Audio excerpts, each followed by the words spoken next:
कटप्पा ने बाहुबली को क्यों मारा, ये प्रश्न तो देश में बहुत हुआ। एक और प्रश्न देश में बहुत है, वो ये है कि खान सर का असली नाम क्या है। मैंने सुना है जो लड़कियों को छेड़ता है उसको फिर आप ऐसा हैंडल करते हैं कि दोबारा हिम्मत नहीं करता छेड़ने की।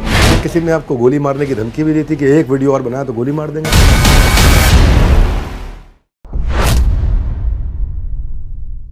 हाँ जी, स्वागत है आपका। मैं Vivek Bindra, founder and CEO बड़ा बिजनेस.com।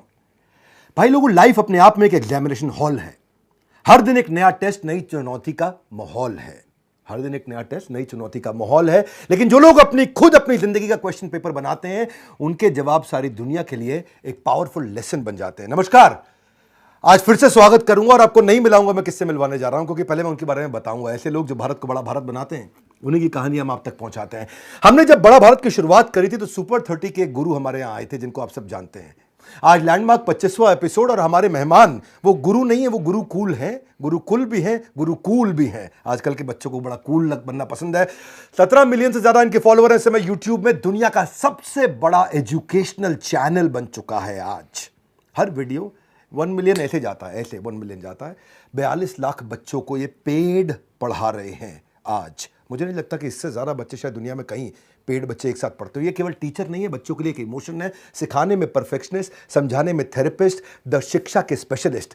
ज्ञान की खान है आप, स्टूडेंट की जान है आप। खान सर, आपका स्वागत है द बड़ा भारत शो में। धन्यवाद। तो खान सर, सबसे पहले जो मैं आपसे सवाल पूछना चाहता हूं, जिसने मेरे को बड़ा इंस्पायर किया, और वो सवाल ये है कि कोर्स जो आप कर रहे हैं, पहले पेड की बात करते हैं। फ्री तो सब देख रहे हैं, पेड आपका जो लोग नहीं देख रहे हैं उनको बता दें कि आप 200 रुपया में पढ़ाते हैं, 180 दिन, समझो 1 रुपया पर डे, कॉफ़ी के खर्चे से कम। इरादे आपके नेक हैं, तभी कीमत रुपया 1 है। हाँ? तो मतलब ये है कि एक फेमस सेइंग है कि आपके जो कोर्सेज है खान सर, वो इतने सस्ते हैं कि कंपटीशन पैदा नहीं हो सकता है। तो ये इतने सस्ते कोर्सेज आपने लॉन्च कैसे किए? देखिए, हमको लगता है ना कि जिसे जिंदगी जीने के लिए ऑक्सीजन जरूरी है, वैसे एजुकेशन भी बहुत जरूरी है। भारत को विश्व गुरु कहा जाता था, हमारी संस्कृति पूरी दुनिया में जानी जाती थी।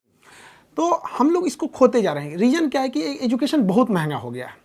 तो हमको ना ये एक छोटा सा हिस्सा दिखता है कि हम पढ़ा रहे हैं, लेकिन ये एक वो फौज तैयार हो रही है ना, जो भारत को वो पुराना गौरव दिलाएगी। तो हमको वो एक बड़े एस्पेक्ट्स में सोचना है कि हमको कैसे पूरी एक समझिए कि एक पढ़े लिखों की एक सेना खड़ी करनी है, जो तलवार से नहीं कलम से लड़ेगी। और उस समय जब भारत जो सोने की चिड़िया कहलाती थी, हमको वही वाला भारत चाहिए। और इसके लिए बहुत बड़ा फीस देंगे तो नहीं पॉसिबल है। हमको चाहिए कि वो एक ठेला वाला, रिक्शा वाला जो है, जिसके पास कुछ नहीं है पैसे, 1 रुपये में 1 रुपये भी पढ़ सकता, वो भी नहीं है तो वो भी आए तो भी पढ़ाएंगे हम उसको। लेकिन तुम हमारी भारत की जो भारत निर्माण की जो सेना है, उसमें पीछे नहीं रह सकता है। इस भारत निर्माण के हर सैनिक के हाथ में एक कलम होगा। बड़े संघर्षों से निकले आप, आपके ऊपर भी आया और मैंने सुना परिवार पे भी आपका काफ़ी संघर्ष रहा बचपन में। आपने मतलब फिर भी कहते हैं कि जीवन में का सबसे बड़ा गुरु ठोकर है। खाते जाओ सीखते जाओ, खाते जाओ सीखते जाओ।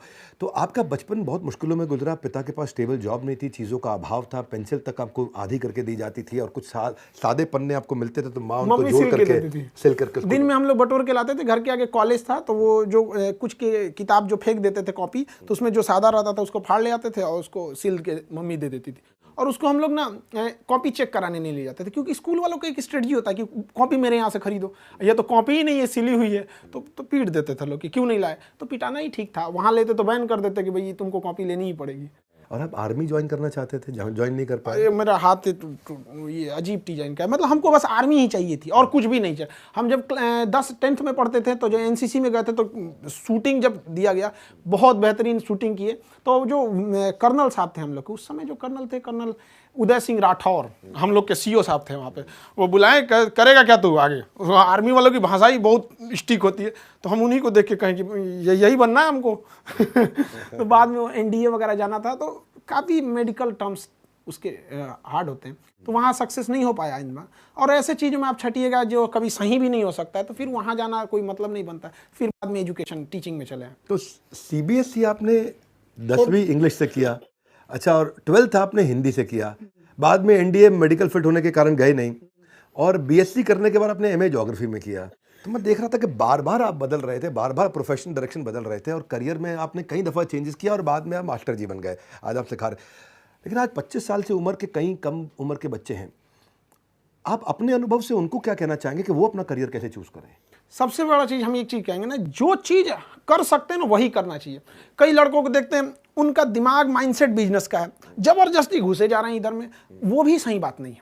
अब किसी का बिजनेस में घुसाड़ दिए, उसको पढ़ने का शौक है, तो पहले उनको पता होना चाहिए। हमको पता था कि अगर हम इंग्लिश मीडियम में रह गए रहते तो कुछ नहीं कर पाते। हम सीबीएसई तो मजाक के हिसाब से बोल देते हैं कि सीबीएसई, अदरवाइज हमको ना वहाँ 10% समझ में आता था, बट स्टैंडर्ड एकदम बढ़िया टाई वगैरह सब रहता था। पर शुरुआत में आपने एक बच्चे से शुरू किया था पढ़ाना, और वो बच्चा बहुत निकम्मा था हमने सुना, और बाद में वो बच्चा क्लास में टॉप करने लगा। बड़ा भारत शो में हमने कई शिक्षक बुलाए, हमने अलग पांडे जी बुलाए, आनंद सर बुलाए, अमन धत्तरवाल और आज खान सर हमारे साथ में हैं। तो कठिन सब्जेक्ट भी लोग आसान कर रहे हैं, ये वो सारे टीचर्स हैं, और आप भी कठिन सब्जेक्ट को बहुत आसान करते हैं। पर दूसरी तरफ स्कूल कॉलेज में आज भी रट्टे की बातचीत हो रही है, भले टॉपिक समझ में आए ना आए। तो आपको क्या लगता है क्या कमी है एजुकेशन सिस्टम में? आपको आज एजुकेशन सिस्टम समझाना है मुझे, एक लाइन में अगर आप ये समझाएं कि एजुकेशन सिस्टम में ये कमी दूर होनी चाहिए, बहुत जरूरी है, क्योंकि शिक्षक ये ठीक से नहीं समझ रहे हैं। तो शिक्षक के बारे में क्या कहना चाहेंगे? देखिए, शिक्षा से आप रोजगार पा सकते हैं, बट ये रोजगार का अवसर नहीं होना चाहिए। आपके अंदर वो क्वालिटी है कि आप शिक्षक बन सकते हैं तो ही जाइए, प्लीज। हम सबसे कहते हैं, आप पैसे के लिए जा रहे हैं तो ये आप भविष्य के साथ खेल रहे हैं, बच्चों के भविष्य के साथ नहीं, इस देश के भविष्य के साथ। ये देश एक ट्रेन है जिसके चक्के के रूप में वो विद्यार्थी है जो अपने घरों में बैठा हुआ है, आप उसके साथ नहीं खेलो। आपको वो पैशन होना चाहिए। आपका 10 काम छोड़ के अगर आपको लगे कि नहीं, अगर बोला जाए कि अगर आपको आज लास्ट डेट है तो आपको ये होना चाहिए कि जो चीज जाने है उसको धड़ल्ले से फेंक दीजिए स्टूडेंट के पास, जाओ भाई अब जा रहे। तो ये डेडिकेशन होना चाहिए वहां पे। पैसे के लिए होगा तो ये क्वालिटी गिरेगी। मैं असल में टीचर्स के लिए काम करने का प्रयास कर रहा हूँ कि मैं इस बार जो शिक्षक दिवस आ रहा है टीचर डे, तो मैं आज सबको ये बताना चाहता हूँ कि मैं एक फ्री वेबिनार करने जा रहा हूँ सबके लिए, ट्रेन द ट्रेनर टीचरप्रेन्योरशिप। और ये मेरा एक और गिनीज वर्ल्ड रिकॉर्ड अटेम्प्ट होगा। ये मेरा एक वेबिनार रहने वाला है और मैं बिल्कुल अफोर्डेबल करता हूँ, एक्सेसिबल करता हूँ, लेकिन आज फ्री करने जा रहा हूँ। तो जितने भी शिक्षक लोग हैं वो सीखना चाहते हैं, तो मैंने कई मेथोडोलॉजीज, वो सारी मेथोडोलॉजीज जिसमें public speaking, videopreneur, train the trainer, वो आकर के फ्री में अटेंड करिए, उसका फायदा उठाइए। उसमें कोई कमर्शियल चार्ज नहीं, मेरे यूट्यूब पे होने वाला 4 तारीख को, शिक्षक दिवस से एक दिन पहले, क्योंकि उस दिन संडे है, दोपहर 12 बजे होगा। आइएगा। और खान सर मैं आपको भी इन्वाइट करूंगा कि आप भी अपने टीचर्स को बोलिए कि वो आए, अटेंड करें, क्योंकि आपके साथ और भी बहुत टीचर जुड़ते चले जा रहे हैं। एक्चुअली ये जो आप प्रोग्राम वाला बात कर रहे थे, हम आपका एक छोटा सा वीडियो हम आपने लगभग 3-4 साल पहले देखे थे। आप शायद किसी गार्डन में आप मोबाइल से बना रहे थे। वो वीडियो आपने बोले थे कि आज आपका वो एंटरप्रेन्योरशिप और बिजनेस के मामले में दुनिया में सबसे आगे आपका चैनल चला गया था। वो वीडियो हम देखें और उस दिन हमारे दिमाग में एक चीज हिट कर गया। 4 साल पुरानी बात, 4 साल पुरानी बात है क्या, जब हमारी भारत माँ की एक संतान ने भारत की पहचान पूरी दुनिया में ले गई कि जब दुनिया देखा जाएगा कि पूरी दुनिया में सबसे बड़ा एंटरप्रेन्योरशिप और बिजनेस कोच कहाँ का चैनल, तो भारत का नाम आएगा, बाद में आपका आएगा, पहले तो भारत का आएगा। हमने सोच लिया कि भाई हमें भी कुछ ना कुछ तो ऐसा करना है जो पूरे वर्ल्ड लेवल में भारत को आगे जाए। तो मेरे भी दिमाग में था हम क्या कर सकते, तो हम तो एजुकेशन फील्ड में, तो हमें उसी दिन से लगा था कि हमें भी एजुकेशन के मामले में दुनिया में सबसे बड़ा चैनल ले जाना है यहाँ पर। और हमको ये बात बताने में बहुत खुशी हो रही है कि जिसकी वीडियो को हम देख के ये सोचे थे उसके पास आके ये बात बता रहे हैं। हमको इस बात की बहुत खुशी है कि आज देश दुनिया में इंडिया वाले का फिर से डंका बजेगा। 3-4 साल पुरानी आपने बात बताई, आपने वो हमारा वीडियो देखा, उस समय आपने शुरू ही किया था? नहीं, उस वक्त हम शुरू भी नहीं किए थे। शुरू भी नहीं किए थे, बट तो ये 3 साल के अंदर आप 1 लाख से 1 करोड़ 70 लाख सब्सक्राइबर पे पहुंच गए। और मैंने सुना आपको शुरू में फेसबुक भी चलाना नहीं आता था। अभी भी नहीं आता है। नहीं आता। और वीडियो आप खुद एडिट कर लेते हैं? वीडियो खुद एडिट करते हैं। मतलब 17 लोग, कई लोग कहते हैं ना कि बहुत बड़ी नहीं, इच्छा शक्ति होनी चाहिए, विल पावर होना चाहिए चीज में। हमारे पास कोई वीडियो एडिटिंग वगैरह की टीम नहीं है, कोई कंटेंट वगैरह, बस। तो कितने दिन में सीखा आपने सब ये? लॉकडाउन में हम लॉकडाउन लग गया था तो हमारे पास कोई गांव में इंस्ट्रूमेंट ही नहीं था, और मेरे गांव में कमर इतना पानी भर जाता था, तो हम ट्रक से गए, पटना से सारा सामान लेके आए, और लाइट लगाने का जगह नहीं था तो 2 बांस काट के लाए, बांस बांधे, उसमें ट्यूबलाइट जोड़े, वीडियो बनाना चालू कर दिए। शुरुआत की वीडियो में बहुत क्वालिटी खराब थी, माइक कमजोर था, ये सब चीज धीरे धीरे खुद ही सीख गया आदमी। पढ़ाने का ये आप में जुनून रहा है। मैंने सुना वो ट्रक की जो आप बात कर रहे हैं, उसमें कोई ट्रक ड्राइवर वाला आपने रोल निभाया था कुछ? वो ट्रक ड्राइवर लॉकडाउन में थक गया था, उसके पास हिम्मत नहीं कर रही थी। हम कहे भाई हम पढ़ाएंगे, अगर हम लॉकडाउन, क्योंकि लंबा चला गया, शुरुआत में हम लोग को लगा था कि छोटा सा लॉकडाउन रहेगा, बट वो लंबा चला गया, तो हमारी मजबूरी थी, गांव कैसे लाएंगे। तो क्या ट्रक ड्राइवर बन गए? तो उसको कहें कि भाई जितना देर तुम चलाना चाहो चला सकते हो, रोड तो खाली है, हमको बहुत एक्सपीरियंस नहीं, बट गाड़ी चला लेते हैं, ट्रक चला लेंगे, क्योंकि लॉकडाउन में पूरी सड़कें खाली थी, खाली गए। अब उसमें पकड़े कैसे, तो हम शर्ट वर्ट उतार के गंजी ले लिया, ऐसे गमछा बांध लिया, चल दिए वहां से, ट्रक लाद के वापस लेके चले आए।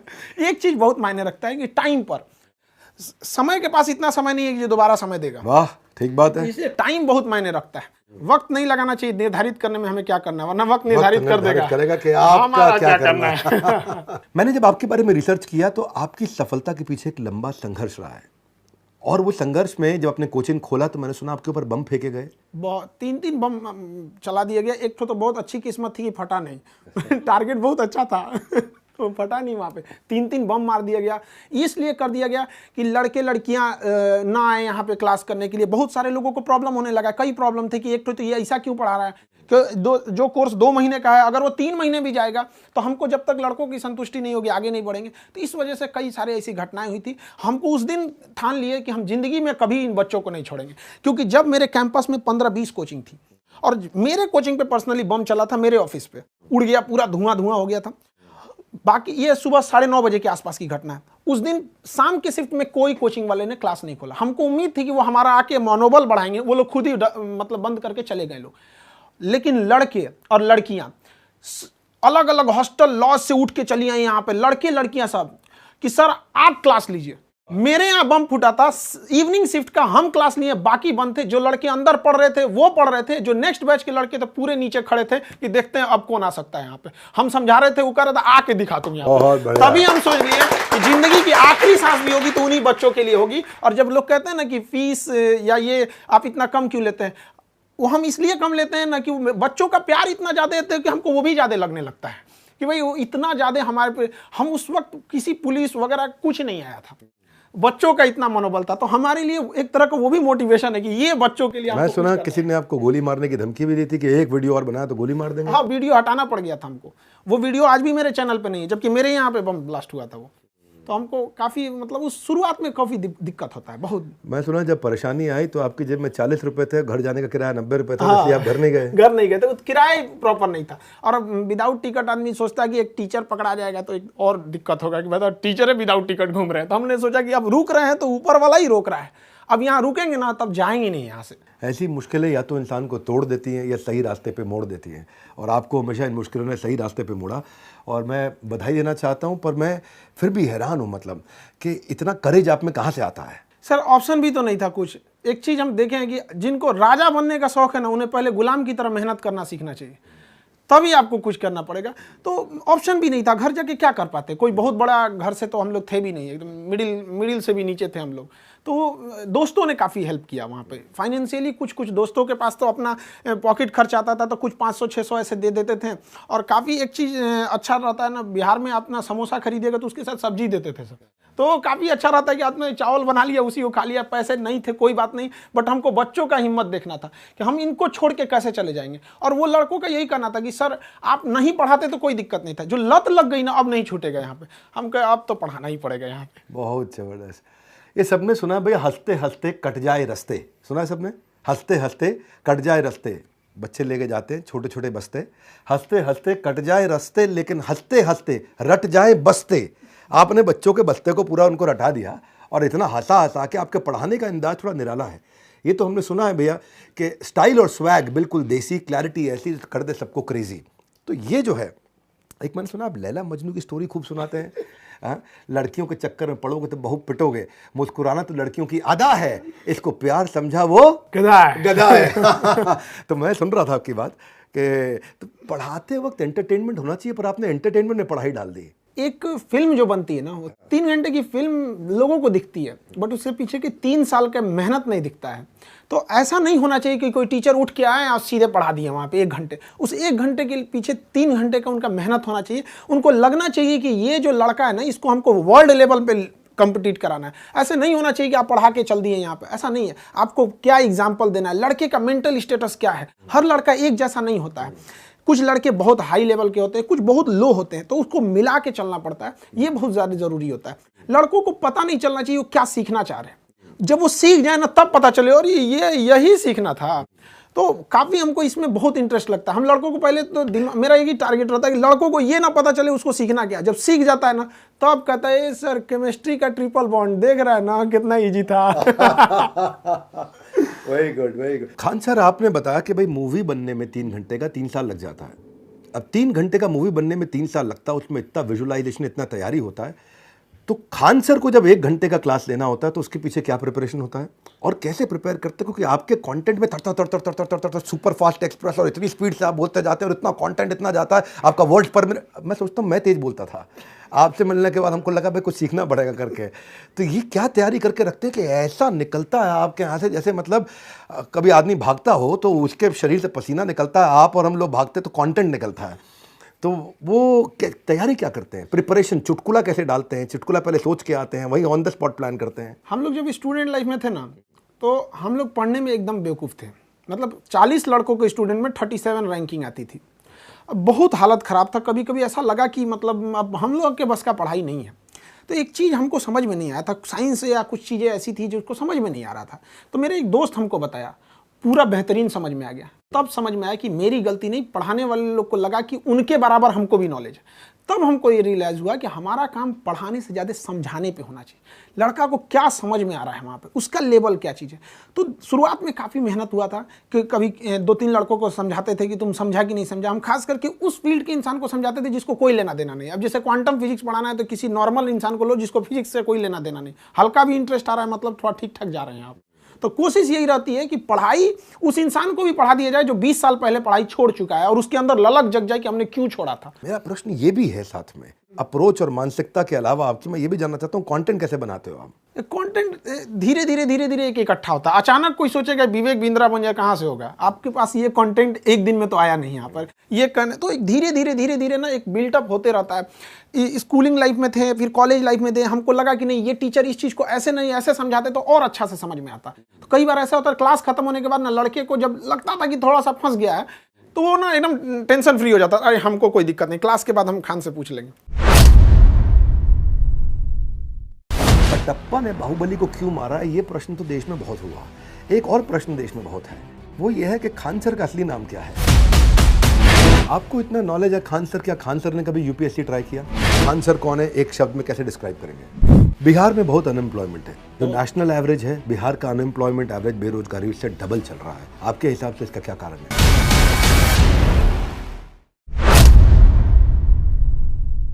मैंने एक बच्चे का इंटरव्यू देखा कि वो गांव से आया। अच्छा, वो बच्चा जो है आकर के एनटीपीसी की कुछ तैयारी कर रहा था, घर वाले 3000 रुपये महीना दिए, 1500 रुपया जो है जिसमें उसका किराया निकल जाए और आप खाली 250 में पढ़ा दे और 1250 में वो घर भी चलाए। तो ये जो आपने किया, इतनी मुश्किलों में आप बच्चे को, जहाँ इतना अभाव है वहाँ पे भी आप इतना बड़ा करना चाह रहे हैं। आप ऐसे बच्चों को आज कोई इंपॉर्टेंट अगर एक मैसेज देना चाहें, भाई ये तो मैंने अभी करी तारीफ, लेकिन अब मैं आपसे मैसेज मांगूं तो क्या मैसेज देना चाहेंगे आज आप बच्चों को बड़ा भारत प्लेटफॉर्म से? नाम ही है इसका बड़ा भारत प्लेटफॉर्म। हर स्टूडेंट को ना इतना जी जान लगा के मेहनत करना चाहिए ना कि उसकी सफलता से केवल उसका परिवार नहीं बल्कि पूरा देश गौरवान्वित होना चाहिए। आज अब्दुल कलाम, विवेक बिंद्रा जैसे, स्वामी विवेकानंद जैसे लोगों से केवल उनका परिवार प्रभावित नहीं है, पूरा देश प्रभावित है। तो उसकी मेहनत उस तरह से होना चाहिए कि उसको देश को प्रभावित करना है। ऐसा नहीं कि 1 घंटा पढ़ लिए या कर लिए, तो उनको पूरी मेहनत करना चाहिए। और ये जो डिस्ट्रैक्शन की बात कर रहे हैं, उनको ऐसे चीजों पे ज्यादा ध्यान देना चाहिए जो उनके काम लायक चीजें। बहुत सारी चीजें ऐसे एंटरटेनमेंट के तौर पे है लेकिन वो काम लायक चीजें, तो इस सब चीजों पे ध्यान देना चाहिए और हमेशा देश के बारे में सोचना चाहिए। ग्लोब पे हमारे काम का कोई इफेक्ट पड़ रहा है या नहीं पड़ रहा है। मैंने सुना है कि आप एक स्ट्रिक्ट टीचर भी हैं और कभी कभार थोड़ा मतलब देखिए, हमारी एक चीज सिद्धांत है, किसी चीज में ना बेस्ट मारेंगे। अगर पढ़ाएंगे ना तो बढ़िया से, पीटेंगे तो बढ़िया से, बदमाशी करेंगे तो बढ़िया से। देखिए, हम यही कहते हैं ना कि एक लड़के का अगर रिजल्ट होता है किसी चीज में, यूपीएससी से लेके ग्रुप डी से लेके यूपीएससी। रुकिए, पीट भी डालते हैं आप? हम पीट दे, पुलिस वाला लाठी रखे हम, ऑन कैमरा पीट देते हैं। रीजन क्या है कि एक तो अगर लड़का पढ़ाई नहीं कर रहा है तो तुम अपने माँ बाप के साथ धोखा कर रहा है। तुम अगर लौटेगा तो दूसरे पड़ोसी जो गरीब लड़का है वो कहेगा ना कि उनका लड़का 3 साल पढ़ा और रिजल्ट ही नहीं हुआ, तो हम तो गरीब है, तुम कहां से, हम तुमको लौटने नहीं देंगे, क्योंकि तुम अकेला लौटा तो 10 का रास्ता रोकेगा। और लड़कियां जो है ना, वो एक एग्जाम से तो लड़ती हैं, दूसरा बेचारी परिवार और समाज से लड़ती हैं। गांव वाले पढ़ने नहीं भेजना चाहता, उनको ये आके यहाँ पे छेड़खानी करेंगे लोग, अलग से रूम रखे इन लोग के लिए। तो मतलब आपको डर नहीं लगता कि बच्चा कहीं आपसे आकर के बाद में बाहर बदमाशी करे, अरे हमको मारा, छोड़ेंगे नहीं खान सर को? बम मारा, अब इससे बड़का क्या होगा? अब कुछ नहीं, बस हम इतना चाहते हैं कि जो स्टूडेंट हैं उनको खाली हाथ नहीं लौटने देंगे। और लड़कियों को, ये जो लोग ऐसे मतलब पढ़ने परेशान मन चले लोग, मैंने सुना है जो लड़कियों को छेड़ता है उसको फिर आप ऐसा हैंडल करते हैं कि दोबारा हिम्मत नहीं करता छेड़ने की। बहुत सारे मतलब शुरुआत में ना जो जब पढ़ाया गया तो एजुकेशन ऐसा चीज़ है, इसका 3-4 साल बाद रिजल्ट दिखता है। अभी कहीं पे भी हर पुलिस स्टेशन में हर जगह 2-4 ठो अपने लड़के हैं ही हैं। बस हमको पता करना है कि ये किस एरिया में है और उसको उठा के दे देना है। अब उसमें खास करके हम करते हैं ना, जो लड़की हैं सब, जैसे कोई लड़की है डीएसपी इधर होगा, उसको दे देंगे ना तो और बढ़िया से इलाज करेंगे उनका। नहीं, बच्चे आपको इतना प्यार करते हैं। और पर मैं आपसे पूछना चाहता हूँ, ये लड़की को कोई तंग करता है तो आप उसको खूब हड़काते हैं और उसको पीट भी देते हैं और उसको करेक्ट भी करते हैं, कहीं इंस्पायर भी करते हैं। डिपेंड करता है कितना डोज में वो ठीक होगा। First dose, second dose, booster dose, वो अलग अलग डोज हैं। वो राखी बांधी हमारी कुछ रिस्पॉन्सिबिलिटी बनती है। बिल्कुल ठीक। मैं सुना सबसे ज्यादा राखी आपको। हाँ, सबसे ज्यादा बांधी के ब्लड रुक गया था मेरा। तो कितना 2,500-3 हज़ार राखी? हाँ, 2200 से ज्यादा थी राखी। 2200 से ज्यादा राखी। बहुत ज्यादा राखी थी। मेरा एक बाउंस बैक इवेंट था पटना में, उसके बाद मैं दोबारा नहीं किया इवेंट। मैं बताता हूँ आपको कारण क्या हुआ। वो हमारा इवेंट हो गया ओवरसोल्ड। अच्छा, हॉल के अंदर जगह केवल 2000 लोगों की। कृष्णा मेमोरियल। हाँ, मुझे याद नहीं क्या था जगह का, तो केवल 2000 लोग बैठ सकते। वहाँ एडजस्ट कर करा के 2200-2300 2400 आदमी घुस गया। अब बाहर 2000 आदमी और खाली खड़ा, तो उनमें जो है हमारे पास हमारे सेल्स के आदमी बैठे बाहर, तो ऐसा करके आया और यूँ कान खुजाया और बोला, बिंद्रा जी से कह दीजिएगा दिल्ली पहुंच नहीं पाइएगा। तो वो हमारी टीम भाग गई वहाँ से, बोला कह रहे दिल्ली पहुंच नहीं पाइएगा। तो उस दिन के बाद हम दोबारा पटना गए नहीं बाउंस बैक करने, क्योंकि मतलब दबंग है लोग वहाँ के। और आपने मतलब किसी को दबंग होते वक्त खुद को इतना मजबूत कर लिया कि फिर आप में अंदर वो भय नहीं आया। ऐसा अब नहीं है। अब हम आपको खुद इनवाइट करते हैं कि आप चलिएगा, हम खड़े रहेंगे। मेरा आपसे एक प्रश्न है, थोड़ा अलग प्रश्न है। कटप्पा ने बाहुबली को क्यों मारा, ये प्रश्न तो देश में बहुत हुआ। एक और प्रश्न देश में बहुत है, वो ये है कि खान सर का असली नाम क्या है। और वो प्रश्न ये है कि भाई खान सर जो हैं, वैसे तो देखो आदमी अपने नाम से नहीं अपने काम से बड़ा होता है, और आप अपने काम से बड़े हैं। तो आपका नाम क्या है, इसके पीछे बहुत कहानियाँ हैं। अब जो कहानी आप बताना चाहेंगे, आज हम वो कहानी सुनना चाहते हैं। देखिए, हम एक नॉर्मल से जब शुरुआत में थे तो एक लड़का था, तो उस क्लास को ही हटाना पड़ा जो था। बाद में 5-6 लड़के आए पढ़ने के लिए, तो धीरे धीरे लड़के अचानक बढ़ने लगे। तो एक कोचिंग वाले ने ऐसे नाम दे दिया खान सर। और बहुत सारे लोग अलग अलग नाम से बुलाते हैं। कोई अमित सिंह बुला दिया, कोई खान सर बुला दिया, और कोई जालिम खान बुला दिया। किसी को जो मन वो बुलाना है बुला सकते हैं। बात ये नहीं है कि नाम क्या चीज़ है, बात ये कि हम अपने देश को प्रेजेंट करना चाहते हैं। हमारा मेन मकसद है कि हमें जाति धर्म से मतलब नहीं है। हमारी एक सिंगल सी एंटिटी है, एक पहचान है कि हम एक हिंदुस्तानी है, बस एनफ है। यहाँ पर आपकी हर बात सुन के लगता है आप एक देशभक्त हैं। बहुत अच्छा लगा मुझे। मैं कुछ रैपिड फायर ले सकता हूँ आपके साथ? हाँ। तेज क्वेश्चन होगा और आपको तेज आंसर करना है।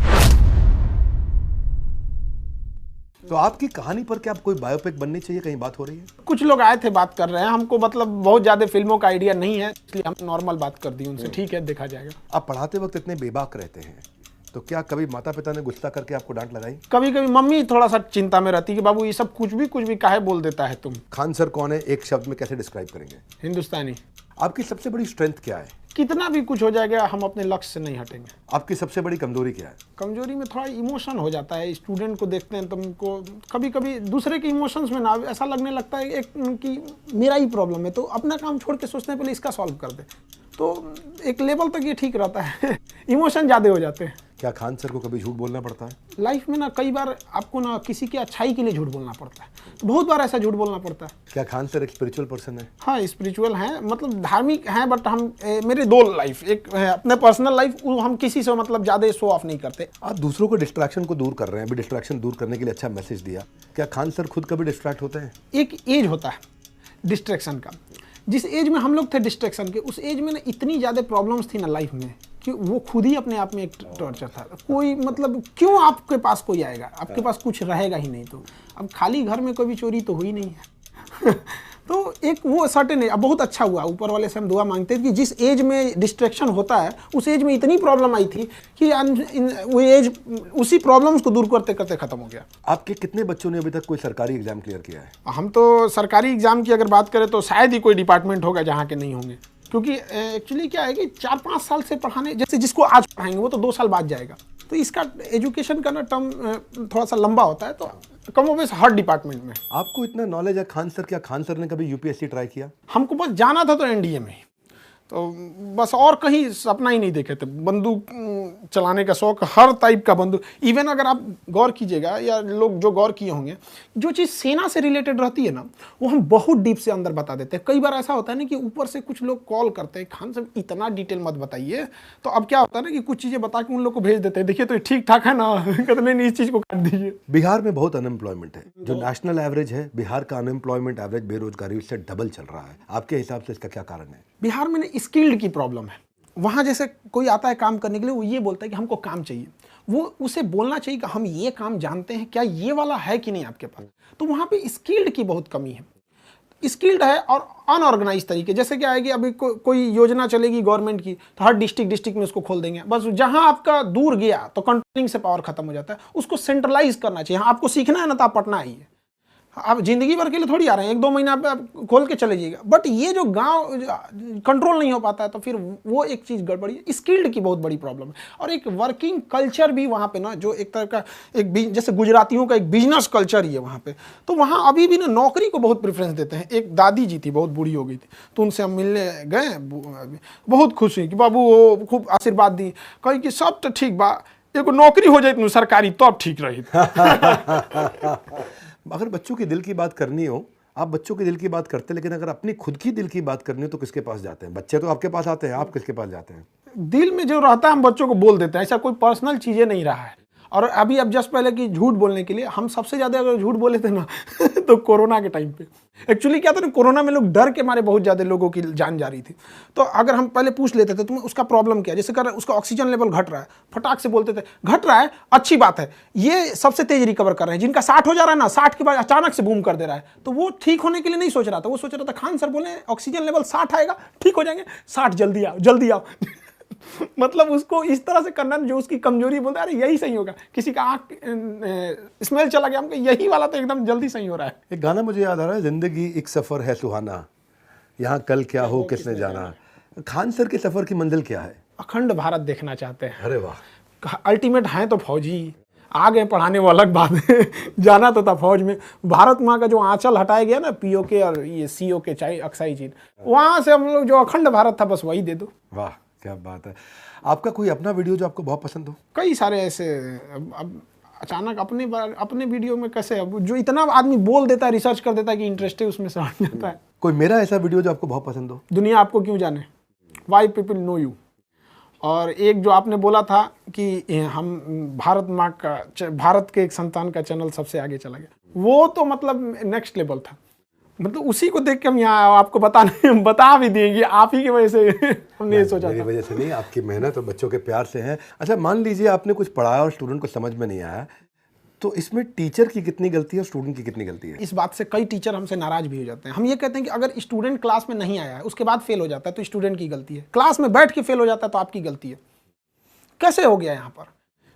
तो ये बहुत मायने रखता है। आपकी एक रिस्पॉन्सिबिलिटी, आप ऐसे पल्ला नहीं झाड़ सकते हैं कि नहीं समझ में आया। आप उसको उस लेवल पे ले जाके समझाइए। और ये धीरे धीरे एक्सपीरियंस से आ जाता है। जब हम लोग भी शुरू में पढ़ाते थे ना, तो एक आइडिया लगता था कि एक फ्लो में पढ़ा देते थे, लेकिन अभी आइडिया है कि हाँ यहाँ तक हमको जाना है, यहाँ ये पक्का फंसेगा, तो इसलिए उसको हंसा खिला के वहाँ तक में निकाल देते हैं। तो आप टीचर को बड़ा जिम्मेदार व्यक्ति मानना चाहते हैं कि भाई टीचर की जिम्मेदारी है? उसके साथ एक और चीज़ कहते हैं, टीचर की बहुत सारी जिम्मेदारी है।